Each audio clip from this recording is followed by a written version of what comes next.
आम आदमी पार्टी और उसके प्रमुख अरविंद केजरीवाल के लिए परीक्षा की घड़ी है। दिल्ली विधानसभा चुनाव हारते ही विरोधियों के साथ साथ अपने भी आंख दिखाने लगे हैं। पार्टी की पंजाब यूनिट में चल रही गुटबाजी थामने के लिए उन्होंने अपने सभी विधायकों के साथ एक बैठक की और समझाया कि अभी नहीं संभले तो दिल्ली की तरह 27 में पंजाब की सत्ता हाथ से निकल जाएगी। उधर दिल्ली की हार को लेकर मंथन चल ही रहा था कि नेता विपक्ष को लेकर खींचतान शुरू हो चुकी है। पार्टी के बड़े नेता अरविंद केजरीवाल, मनीष सिसोदिया, सत्येंद्र जैन और सौरभ भारद्वाज चुनाव हार चुके हैं। इनमें से कोई जीता होता तो अरविंद केजरीवाल को दिक्कत नहीं होती। बड़े नेताओं में आतिशी और गोपाल राय चुनाव जीतकर विधानसभा पहुंचे हैं। आतिशी मुख्यमंत्री की कुर्सी संभाल रही थी और गोपाल राय मंत्री की। आतिशी ने रमेश बिदुड़ी जैसे नेता को हराया, लिहाजा नेता विपक्ष पर उनकी दावेदारी बनती है।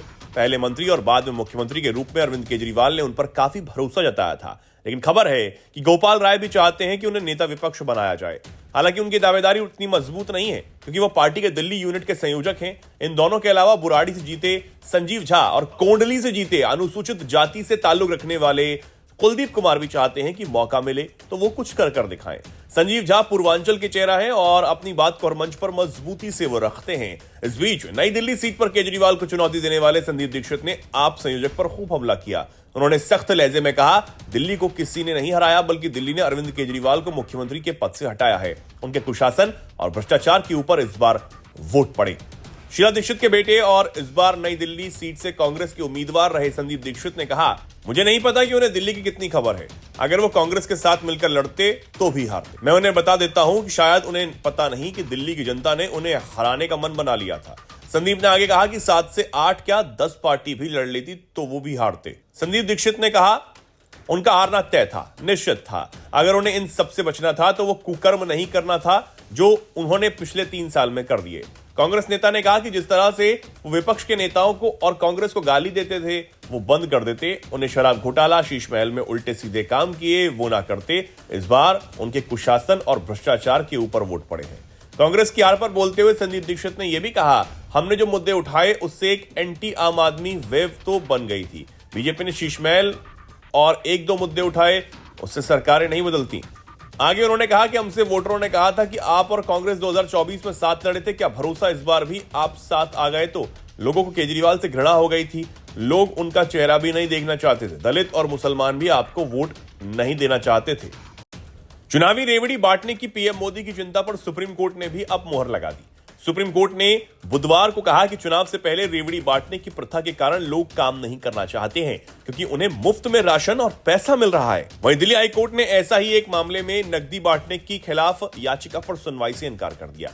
मुफ्त चीजें बांटने के मामले में सुप्रीम कोर्ट के न्यायाधीश BR गवई और न्यायाधीश ऑगस्टिन जॉर्ज मसीह की पीठ ने सुनवाई की। सुप्रीम कोर्ट की पीठ ने शहरी क्षेत्रों में बेघर लोगों के आश्रय के अधिकतर से संबंधित मामले की सुनवाई करते हुए चुनाव से पहले मुफ्त चीजें देने की प्रथा पर असहमति जताई। कोर्ट ने कहा कि बेघर लोगों को मुख्यधारा के समाज में शामिल किया जाना चाहिए।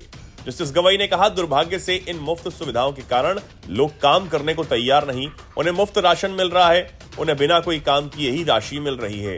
पीठ ने कहा, हम उनके प्रति आपकी चिंता की सराहना करते हैं, लेकिन क्या यह बेहतर नहीं होगा कि उन्हें समाज की मुख्यधारा का हिस्सा बनाया जाए और राष्ट्र के विकास में योगदान करने की अनुमति दी जाए?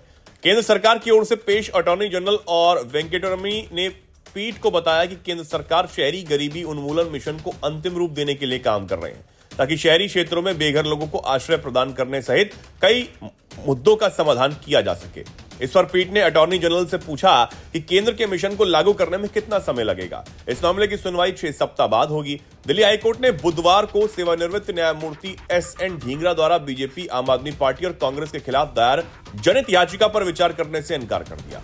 याचिका में चुनावों में मतदाताओं को नकदी बांटने के दलों के राजनीतिक वादों को भ्रष्ट आचरण बताते हुए इस पर रोक लगाने की मांग की गई थी।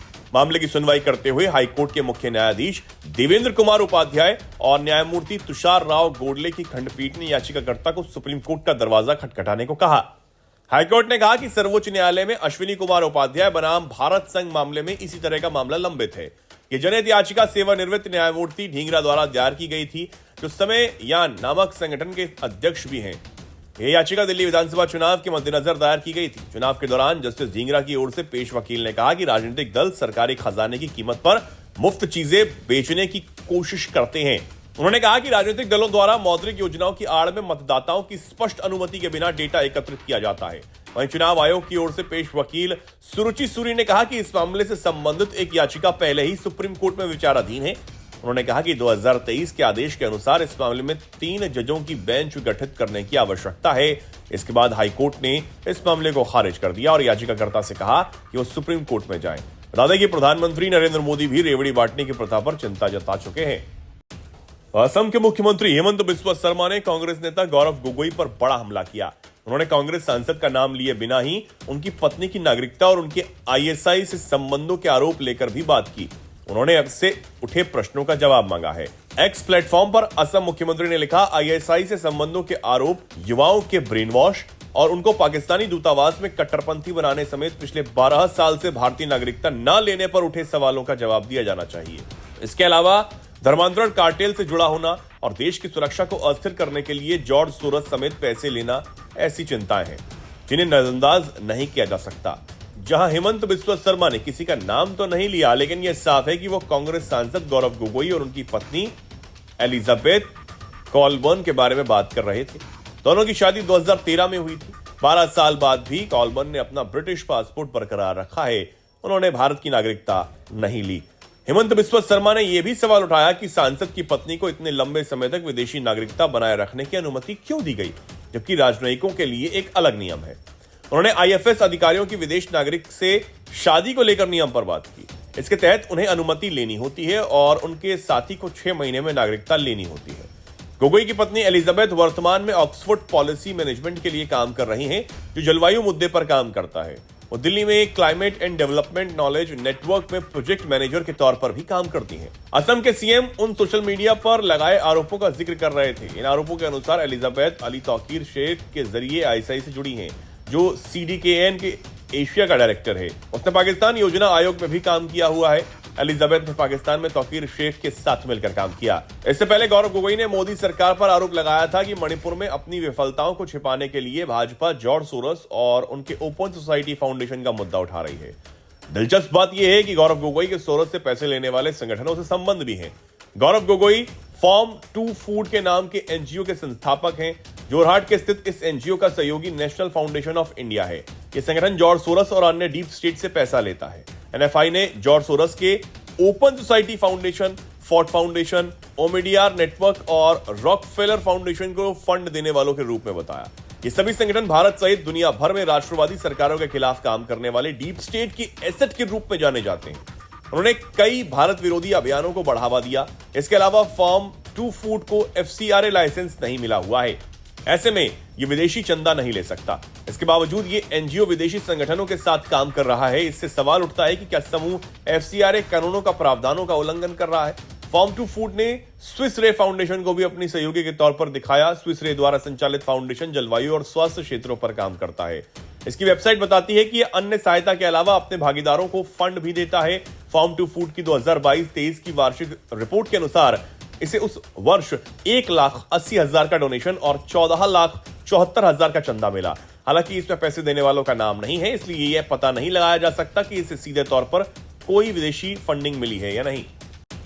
कांग्रेस पार्टी के दिग्गज नेता रहे अहमद पटेल ने बेटे फैसल अहमद पटेल ने कांग्रेस पार्टी को अलविदा कह दिया। फैसल ने सोशल मीडिया प्लेटफॉर्म एक्स पर कांग्रेस से रिश्ता खत्म करने के बारे में ऐलान किया। फैसल अहमद पटेल के काफी लंबे समय से कांग्रेस से नाराज होने की खबरें सामने आ रही थी। कांग्रेस छोड़ने को लेकर फैसल ने कहा, उन्होंने बहुत दर्द और पीड़ा के साथ कांग्रेस के लिए काम बंद करने का फैसला किया।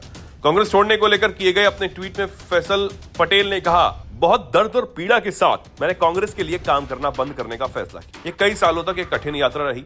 मेरे दिवंगत पिता अहमद पटेल ने अपना पूरा जीवन देश, पार्टी और गांधी परिवार के लिए काम करते हुए दिया। मैंने उनके नक्शे कदम पर चलने की कोशिश की, लेकिन हर कदम पर मुझे नकार दिया गया। मैं किसी भी संभव तरीके से लोगों के लिए काम करना जारी रखूंगा। कांग्रेस पार्टी हमेशा की तरह मेरा परिवार रहेगी। मैं उन सभी कांग्रेस नेताओं, पार्टी कार्यकर्ताओं और शुभ चिंतकों को धन्यवाद देना चाहता हूं जिन्होंने मेरा समर्थन किया।